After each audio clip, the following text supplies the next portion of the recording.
कृष्ण भगवान की जय हो। ठीक जैसे मैं इस व्यासपीठ से आपको कथा सुना रहा हूँ, श्रीमद् भगवत कथा, वैसे ही सुखदेव जी महाराज राजा परीक्षित को भगवत कथा सुना रहे थे। विजय प्रजापति जी तो 7वें दिन की कथा में आती है। सुखदेव जी महाराज राजा परीक्षित को कहते हैं कि हे राजा परीक्षित, आपको भूख प्यास लग रही है क्या? तो मैं भी आपको पूछना चाहता हूँ, आपको भूख प्यास लग रही है? अगर भूख प्यास लग रही हो तो आप खाना खा के भी आ सकते हो। मैं 2 मिनट कथा को रोक देता हूँ। रानी, आपको भूख प्यास लग रही है? नहीं, कथा सुनते समय मेरे ख्याल से किसी को भी भूख और प्यास नहीं तड़पाता है। तो बीच बीच में ऐसे ही सुखदेव जी महाराज राजा परीक्षित को पूछते थे कि अब मैं कथा प्रारंभ करूं परीक्षित जी महाराज?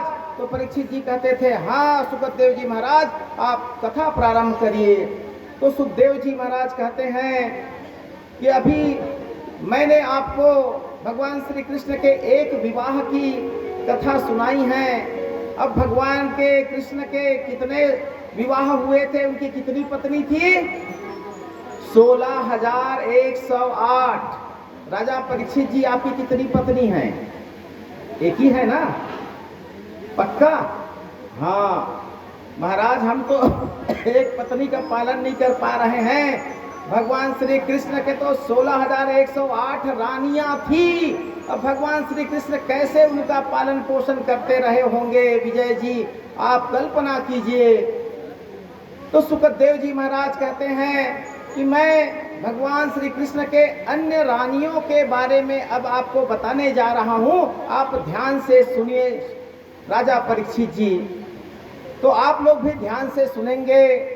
एक समय की बात है, भगवान श्री कृष्ण की नगरी द्वारिका, द्वारिका में एक सत्राजीत नाम का एक यादव रहता था। द्वारिका नगरी में कौन रहता था? सत्राजीत नाम का एक यादव रहता था। वो भगवान सूर्य का भक्त था। भगवान सूर्य का भक्त था। अलग अलग लोग अलग अलग देवी को, अलग अलग देवता को पूजते हैं। जैसे आप लोगों में से अधिकतर शंकर भगवान को पूजने वाले ज्यादा होंगे मेरे ख्याल से ना। पंडित प्रदीप मिश्रा जी ने आप सबको शंकर भगवान का भक्त बना दिया है। बोलिए पंडित प्रदीप मिश्रा जी की जय। तो ऐसे ही अलग अलग भक्त होते हैं। कोई काली को मानता है, कोई दुर्गा को मानता है, कोई बजरंगबली को मानता है, कोई शंकर को मानता है, कोई विष्णु को, कोई राम को, कोई राधा को, कोई कृष्ण को। अलग अलग भक्त होते हैं।